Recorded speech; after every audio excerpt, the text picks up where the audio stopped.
Pessoal, sinceramente, não sei, né, como que vocês estão, mas eu tô contando as horas para chegar o dia 20 de janeiro de 2025, né, que Donald Trump vai assumir.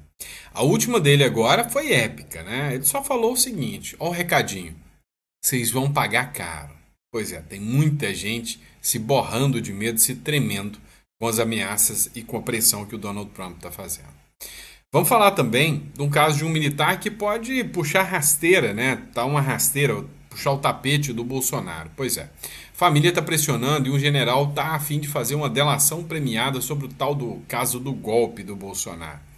Mais um militar virando as costas, né? E aí tem muita gente fazendo crítica até em cima do general Mourão. A gente vai falar sobre isso com vocês aqui também. Enfim, tem muita informação importante. Tem um vídeo vazado do ministro do Supremo Alexandre de Moraes lá no Maranhão durante um momento que ele estava ao lado do delegado da Polícia Federal, né? Do chefe do delegado da Polícia Federal. Enfim, tem muita coisa que a gente vai tratar ainda nesse editorial com vocês. Combinado? Então sejam todos bem-vindos, é sempre um prazer estar aqui com vocês. Nosso papel aqui é, sabe, fazer análise política, é interpretar tudo que está acontecendo, é trazer o nosso ponto de vista aqui para vocês. E para você que acompanha a gente no canal, às vezes você pode não concordar com o que a gente fala, né? Às vezes algumas pessoas até não vão posicionar da mesma forma que eu, outras vão se posicionar da mesma forma.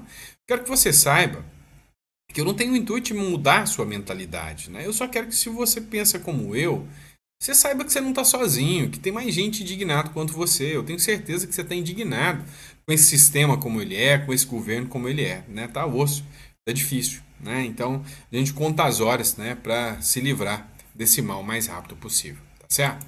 Vamos lá, pessoal. Só lembrando também, você que ainda não fez o download do livro Segredos Milionários dos Leilões, quer ganhar muita grana com leilão, esse livro aqui, sabe, eu fiz as principais dicas, inclusive as que o Pablo Marçal utiliza, peguei os sites de leilão de compra, fiz a lista para vocês, então assim, tá impecável, tá? Tá impecável. Então quem quiser é só fazer o download aí do livro e adquirir o livro, tá bom? Aí você paga o valor que você achar justo. Vamos lá, pessoal, matéria do Metrópolis. Família pressiona general preso a fechar a delação atingindo Bolsonaro. Pois é, Bolsonaro hoje, mais do que nunca, está na mira, né? Do Supremo Tribunal Federal, está na mira do Alexandre de Moraes.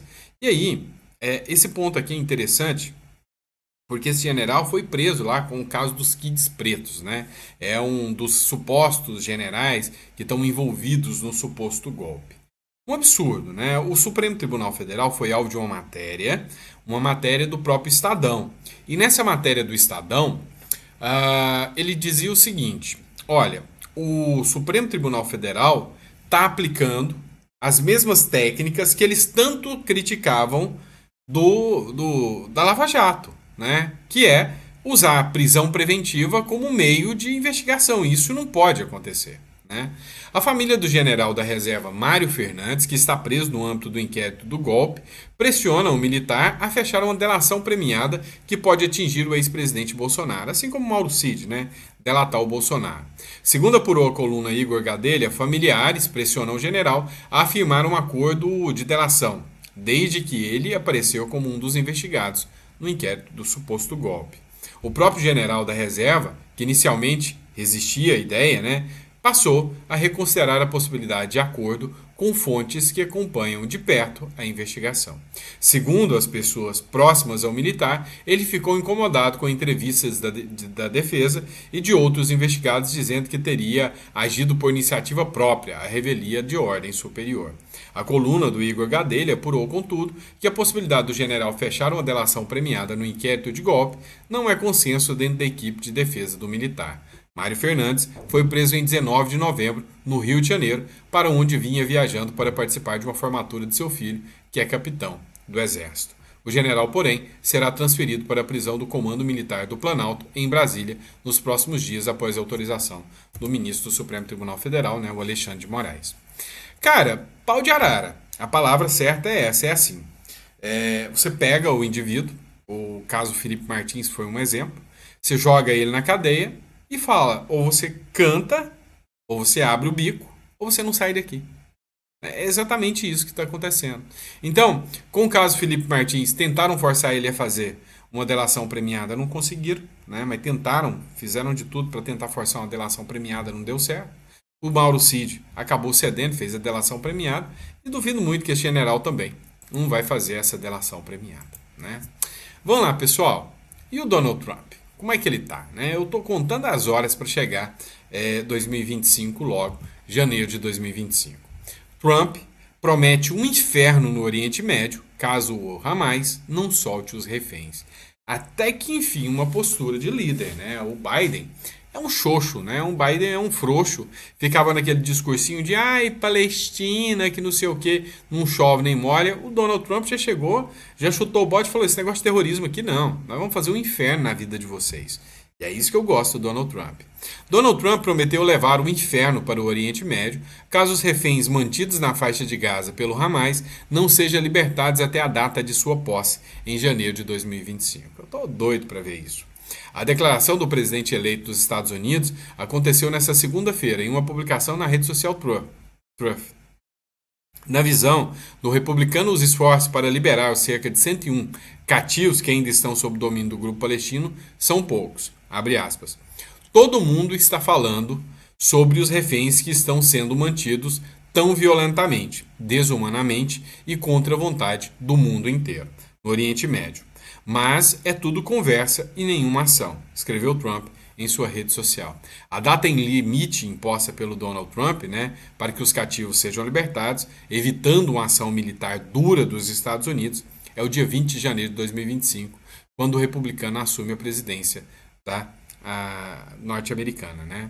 Aí ele escreveu o seguinte: por favor, deixe que esta verdade sirva para representar que, se os reféns não forem libertados antes de 20 de janeiro de 2025, a data que orgulhosamente assumo o cargo de presidente dos Estados Unidos, haverá todo o inferno a pagar no Oriente Médio para aqueles que no comando que perpetram essas atrocidades contra a humanidade, disse Donald Trump. Abre aspas. Os responsáveis serão atingidos mais duramente do que qualquer um foi atingido ao longo na longa e célebre história dos Estados Unidos da América, né? Então, assim, a ameaça do cara foi pesada. Falou, ó, nós vamos partir com tudo, vamos de um jeito que vocês vão pagar caro e vai ser um inferno na Terra para vocês. Até a revista Isto É, né, tratou do tema. Você acha que a turma pró-Palestina não tá aí pistola da vida? Lembra que teve um grupo de parlamentares brasileiros que levou uma listagem, né, de parlamentares também brasileiros que fizeram atos pró-Palestina, que apoiam a Palestina, que foi enviada uma lista para que eles tenham o visto cassado? Agora, mais provável do que nunca que vistos, né, de brasileiros aí comecem a ser caçados também, né? Ou seja, o Donald Trump já deixou bem claro que não vai estar nem um pouquinho afim desse papo com o Hamas, né? Pessoal, vazou hoje um vídeo, inclusive o Pleno News, a fonte da matéria é a Pleno News, em que um vídeo onde Alexandre de Moraes estava, né, no casamento do Flávio Dino, no Maranhão, e o diretor da Polícia Federal foi visto com Alexandre de Moraes no hotel em São Luís do Maranhão. Gente, olha quem tá aqui. Alexandre de Moraes. São Luís do Maranhão. Gente. Pois é. Um vídeo que circula nas redes sociais mostra o ministro Alexandre de Moraes na companhia do diretor da Polícia Federal, Andrei Rodrigues, num restaurante de um hotel em São Luís do Maranhão. Os dois estavam na cidade para o casamento do ministro Flávio Dino com Daniela Lima, que aconteceu nesse sábado. Lembrando que a Daniela Lima não é aquela jornalista, não, é outra mulher, tá? E aí, pegaram esse vídeo e muitas pessoas começaram a se questionar, né? Mas que democracia é essa, né? Onde o diretor da Polícia Federal fica hospedado no hotel junto com o ministro do Supremo Tribunal Federal, sendo que o ministro é vítima do caso onde o diretor da Polícia Federal está investigando. E o ministro é o julgador também, né? Que democracia é essa? Vamos lá, e como a gente falou do caso do militar lá que pode querer delatar o Bolsonaro, pois é, o próprio Moraes determinou a remoção, né, a transferência dele Na verdade, 2 kids pretos para a penitenciária de Brasília. O Supremo, o ministro Alexandre de Moraes, né, do Supremo Tribunal Federal, autorizou a transferência para Brasília de 2 militares presos no âmbito das investigações de uma trama golpista do governo Jair Bolsonaro. Os dois atualmente estão presos em unidades militares do Exército. A decisão dessa segunda-feira autoriza a transferência do tenente-coronel Rodrigo Bezerra Azevedo e do general da reserva Mário Fernandes para instalações do Comando Militar no Planalto. Ambos são investigados por suposta participação em um plano para decretar um golpe de Estado em 2022. Os 2 militares são kids pretos, militares da unidade de elite do Exército Brasileiro do Comando de Operações Especiais e foram presos no âmbito da Operação Contra o Golpe, deflagrada pela Polícia Federal em 19 de novembro. Pessoal, sinceramente, nós estamos falando dos caras, né, esses kids pretos, os tops do Exército. Você acha mesmo que se esses caras quisessem tramar contra o ministro Alexandre de Moraes ou contra o Lula, você acha que esses caras estariam aqui até hoje para contar a história? Assim, essa história é muito esquisita, né? Muito esquisita mesmo. Talvez no futuro, né, o brasileiro ainda vá saber o que realmente aconteceu, mas talvez num futuro aí, né? Vamos lá, e por falar em futuro, vamos falar do futuro presidente do Banco Central, que começou frustrando, broxando o Lula. Pois é, o PT, a Gleisi Hoffmann, o Lula, fica rosnando raivosos contra o Campos Neto, dizendo que o Campos Neto é um bandido, porque ele não reduz os juros. E aí, o Lula, né, resolveu nomear um novo presidente do Banco Central, o Galípolo. Acontece, né, que o novo presidente do Banco Central, o Galípolo, já chegou com o pé no peito do Lula, ou seja, mantendo os juros altos. Escuta só. Bom, como eu tenho dito, parece lógico, numa dedução de como é que é o arcabouço de uma política monetária, que para uma economia que se revela mais dinâmica do que esperava, mais apertada do que se esperava, com o mercado de trabalho com desemprego na mínima da série histórica, né? Somado a uma moeda doméstica mais desvalorizada, que isso demande uma política monetária mais contracionista, juros mais altos por mais tempo, né? Parece relativamente lógico imaginar isso, e é em cima desse movimento que aconteceu ao longo do ano que o Banco Central foi migrando gradativamente de um ciclo de corte para uma pausa e o ciclo de alta de juros que nós iniciamos nas 2 últimas reuniões. Ulala, em quem te viu, quem te vê. Então, para quem que ficava vociferando aí contra os juros altos, agora o cara que o próprio Lula indicou está falando, nós estamos tão fodidos que os juros têm que se manter alto. O diretor da política monetária do Banco Central e futuro presidente da autarquia, o Gabriel Galípolo, afirma que manterá a taxa de Selic alta devido à inflação e à alta do dólar. Quem agora os petistas vão culpar pelos juros altos? Detalhe, quem o indicou para presidir o Bacen foi o Lula. A incompetência do governo vai ficando cada vez mais sem justificativa. E aí, do ponto de vista econômico, não tem o que se falar, né? Do ponto de vista econômico, o Brasil está entrando no efeito Dilma Rousseff de 2016, né? Ó, nós estamos com um recorde de déficit público, né? As contas públicas, a dívida externa, bateu aí a casa dos trilhões, né? Tá mais alta de todos os tempos. As estatais dando prejuízo, o dólar bateu recorde negativo. Enfim, né? Assim, a gente está numa situação de que agora é só esperar de vez, né, ser equiparado à Venezuela, e é só esperar a sanção econômica dos Estados Unidos vir. O dólar, por exemplo, né, bateu ontem pela 4ª sessão consecutiva, chegou em 6,10, encostou em 6,10 com temor fiscal e taxação de Trump. Ou seja, está todo mundo apostando que o Lula é tão, sabe, radical, tão ideológico nas suas ações, que ele vai peitar os Estados Unidos, né, e vai querer apostar nessa moeda Xing Ling aí do BRICS, né? Então, mesmo sabendo que o Trump já ameaçou sanção, é final que a gente está lascado mesmo. E aí, para relembrar um pouquinho, né, o Bruno Souza fez uma publicação, né, aquela boa e velha 11h59 e meia-noite, né? O Lula, em 2017, ele reclamava o seguinte, enquanto o Temer ainda era presidente, nem era o Bolsonaro: nós triplicamos o orçamento da educação. Toda vez que você ouvir um governo dizendo que vai cortar a educação, ele não merece respeito.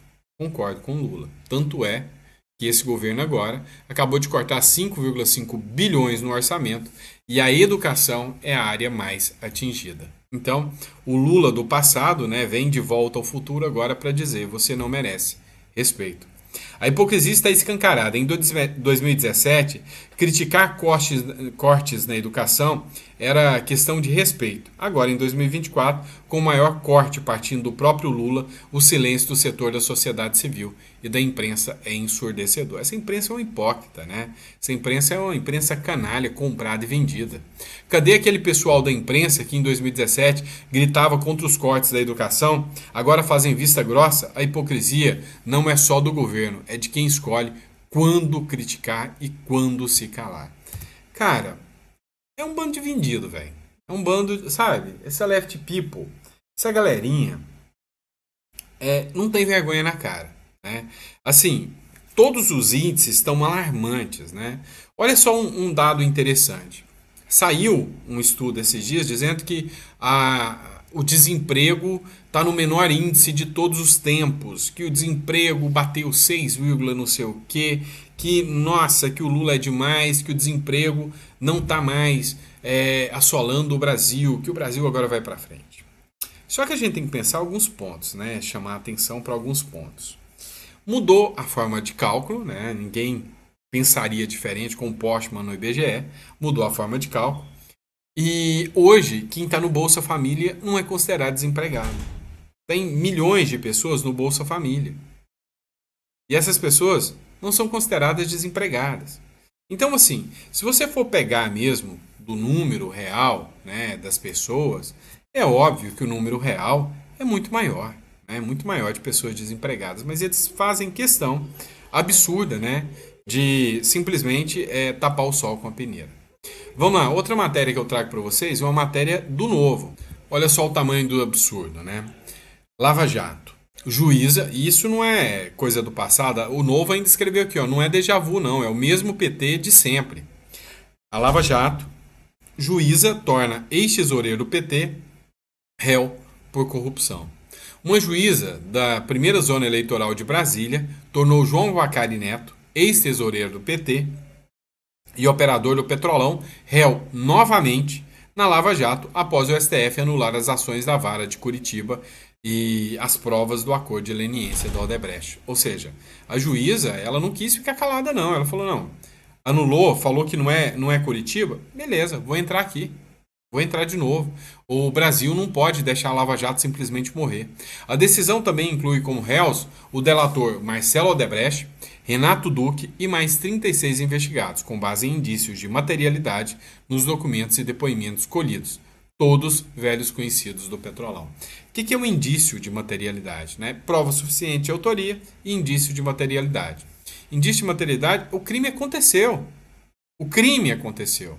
E a autoria é quem fez o crime, né? Isso confirma que os brasileiros sempre souberam. A Lava Jato investigou e puniu crimes reais. E sua anulação se deu por tecnicidades, né, processuais criadas pelo próprio STF, ao reverter decisões anteriores, como sobre a competência da Vara de Curitiba. O que vemos agora não é déjà vu, mas a face real do PT que poderosos tentam esconder. Né? É uma vergonha o que se tornou o nosso Brasil, infelizmente, né? E é isso, pessoal. Ó, quem ficou até o final, deixa no comentário. Fiquei até o final, gostei. Quem não gostou, pode deixar no comentário também. Ah, não gostei, eu acho que você está errado nisso, eu não sou dono da verdade. Para quem ainda não fez o download do livro, faz o download do livro aí, ó, para aprender a ganhar dinheiro com leilões de imóveis. Logo eu vou estar trazendo mais conteúdo para vocês. E muito obrigado pela confiança que vocês têm no nosso trabalho. Grande abraço e até a próxima.